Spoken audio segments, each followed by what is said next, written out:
بسم اللہ الرحمن الرحیم۔ آج اپنے پیارے بھائیوں کو پھر بولا سبق یاد دلانا چاہتا ہوں۔ مومن ہر چیز سے کوئی نہ کوئی سبق لے لیتا ہے۔ ابھی جس طرح ہمارے پیارے بھائی نے کہا کہ کام ملے تو بھی ٹینشن، نہ ملے تو بھی ٹینشن، یقین کریں میرے پیارے بھائیوں، یہ دنیا ہے ہی ٹینشن کی جگہ۔ یہ بنانے والے نے بنائی اسی طریقے سے ہے۔ قرآن کی وہ آیت آپ نے سنی ہوگی کہ ہم نے انسان کو مشقت میں پیدا کیا۔ دنیا کے اندر سکون اگر بندہ چاہتا ہے تو سکون ایمان خالص کے ساتھ ہے، وہ بھی دل کا سکون۔ باقی ظاہری پریشانیاں سب سے زیادہ انسانوں میں سے پتہ ہے کس کے اوپر آئی ہیں؟ انبیاء کے اوپر۔ اور پھر انبیاء میں بھی سب سے زیادہ پریشانیاں دنیاوی لحاظ سے کس کے اوپر آئی ہیں؟ آخری نبی محمد صلی اللہ علیہ وسلم کے اوپر۔ اور ایک بندے نے ایک دفعہ نبی علیہ السلام سے کہا کہ یا رسول اللہ مجھے آپ سے محبت ہے۔ نبی علیہ السلام نے کہا سوچ رہو کیا کہہ رہے ہو؟ ان کا یا رسول اللہ بس مجھے آپ سے محبت ہے۔ تو پھر سوچ لو، یہ زور دینے کے لیے نبی علیہ السلام کا ایک انداز تھا تعلیم کے لیے۔ پھر سوچ لو، یعنی ایسے یعنی کہہ رہے جوش میں آ کے یا واقعی مجھ سے محبت ہے۔ اس نے قسم اٹھا کے کہا کہ اللہ کی قسم یا رسول اللہ مجھے آپ سے محبت ہے۔ تو نبی علیہ السلام نے کہا کہ پھر کمر کس لو، کیونکہ جو میرے سے محبت کرے گا نا، پریشانیاں دکھ تکلیفیں اس کی طرف اس طرح آئیں گی جس طرح پانی نہیں نیچے کی طرف جاتا، اس طرح آئیں گی۔ تو میرے بھائیوں، یہ سب کچھ دنیا کا جو معاملہ ہے نا، یہ آزمائش کی جگہ ہے۔ کسی کو دے کے آزمایا، کسی کو نہ دے کے آزمایا، کسی کو مشکل میں رکھ کے آزمایا، کسی کو دنیاوی لحاظ سے آسانیوں میں رکھ کے آزمایا، کسی کو بیمار کیا، کسی کو صحت اچھی دی، کسی کو حکومت دی، کوئی جیلوں میں پھنسے ہوئے ہیں۔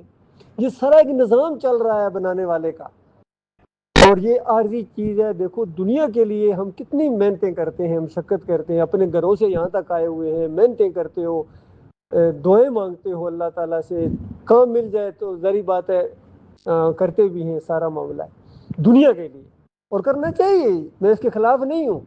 میں صرف یہ بات آپ کے سامنے کرنا چاہ رہا ہوں کہ جہاں ہمیشہ رہنا ہے، اس دنیا کے بعد مرنے کے بعد دوبارہ اٹھائے جاؤ گے، مرنے کے ساتھ معاملہ ختم نہیں ہو جائے گا۔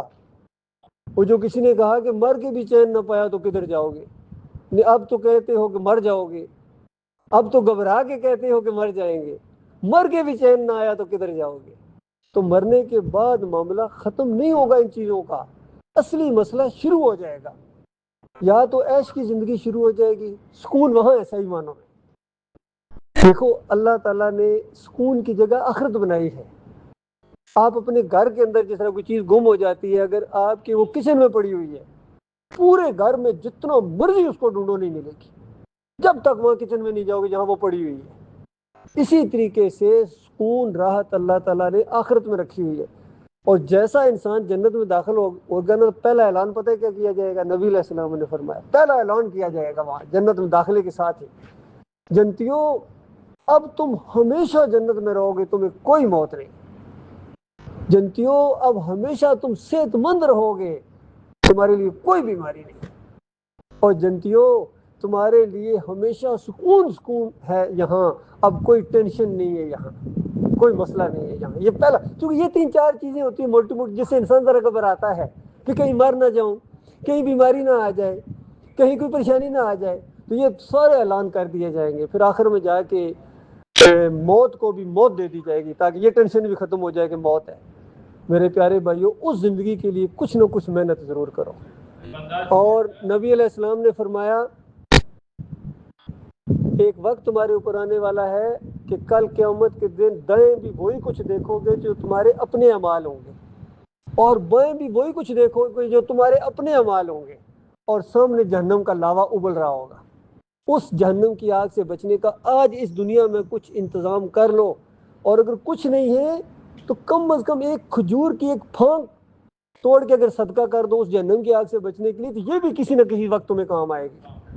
یقین کرو یہ ضائع نہیں جانے والی ہے، لیکن ایک شرط کے ساتھ کہ آپ نے دنیا کے اندر اپنے ایمان کے اندر شرک کی ملاوٹ نہیں کی ہے۔ اگر دنیا میں ایمان کے اندر شرک کی ملاوٹ کر لی ہے تو یاد رکھنا اللہ تعالیٰ نے سمجھانے کے لیے سارے انبیاء کا ذکر کیا قرآن کے اندر. سورہ الانعام کے اندر 18 نبیوں کا ذکر کیا اور سورہ زمر کے اندر سارے نبیوں کا ذکر کیا اور کہا کہ یہ میرے انبیاء ہیں. میں نے ان کو بھی براہ راست کہا تھا لا ان اشرکت لیحبطن عملک، اگر تم نے بھی شرک کیا تو تمہارا عمل ضائع ہو جائے گا. یہ سادہ سی بات ہے میرے پیارے بھائیوں. اس لیے میں کوئی لمبی چوڑی باتیں آپ سے نہیں کرتا ہوں. جب بھی کبھی آتا ہوں یہی ہے کہ دیکھو آج امت مسلمہ کے اندر جو بربادی آئی ہے وہ شرک کی وجہ سے آئی ہے. یہ نمازی بھی ہیں، تہجد گزار بھی ہیں، حاجی بھی ہیں، عمرہ بھی کرتے ہیں، زکوٰۃ بھی دیتے ہیں اپنے لحاظ سے کتنے ہیں، روزے بھی رکھتے ہیں کتنی خوشی کے ساتھ رکھتے ہیں اور پورے پورے مہینے رکھتے ہیں، لیکن اس کے ساتھ ساتھ پھر اللہ کے علاوہ دوسروں کو پکارنا، موٹی بڑی پکار، یا علی مدد، یا رسول اللہ مدد، یا غوث مدد، پھر نظر و نیاز ہے، پھر 11ویں چل رہی ہے.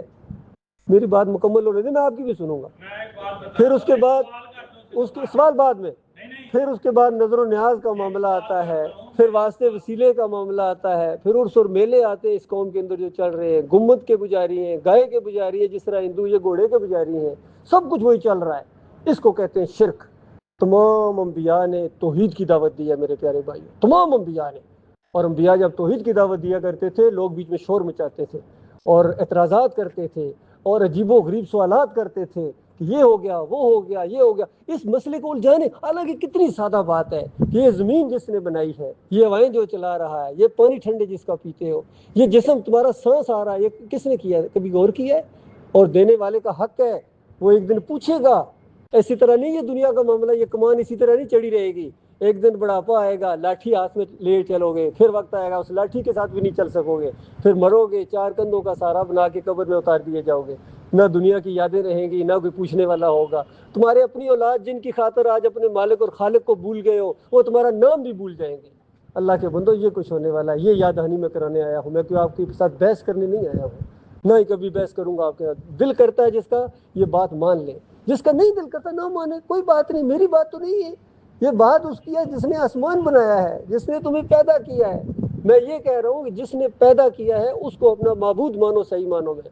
اس کے علاوہ کسی اور کے سامنے نہ رکوع ہے، نہ سجدہ ہے، نہ پکارے ہیں، نہ نظر و نیازیں ہیں، نہ واسطے وسیلے ہیں. براہ راست تمہارا معاملہ اپنے مالک اور خالق کے ساتھ ہے. یہ انبیاء نے تعلیم دی تھی جس کو آج قوم بھول گئی ہے. دین آج پوری طرح ایک پیشہ بن گیا ہے. اللہ کے بندو غور کرو کہاں سے بات بگڑی ہے. پوری دنیا میں کتنی تعداد ہے تمہاری، ایٹم بم تمہارے پاس ہے، کمانڈو دستے تمہارے پاس ہے، لیکن کوئی عزت ہے پوری دنیا میں؟ بتاؤ، کوئی تمہیں پوچھتا ہے، کوئی ویلیو ہے تمہاری؟ یہ شرک کی وجہ سے ہے. یہ تو بڑا دنیا کی ذلت اور خواری ہے. اگر بات نہیں مانو گے تو ایک خوفناک قسم کے عذاب کے لیے تیار ہو جاؤ. بالکل بالکل کوئی دنیا کی طاقت آپ کو نہیں بچا سکتی ہے. وہاں چیخو گے، چلاؤ گے، اور یہ وقت یاد آئے گا کہ بھائی نے کتنی پیاری بات بتائی تھی تو ہم نے اس کے اوپر غور نہیں کیا ہے. اللہ تعالیٰ غور و فکر کرنے کی توفیق عطا فرمائے.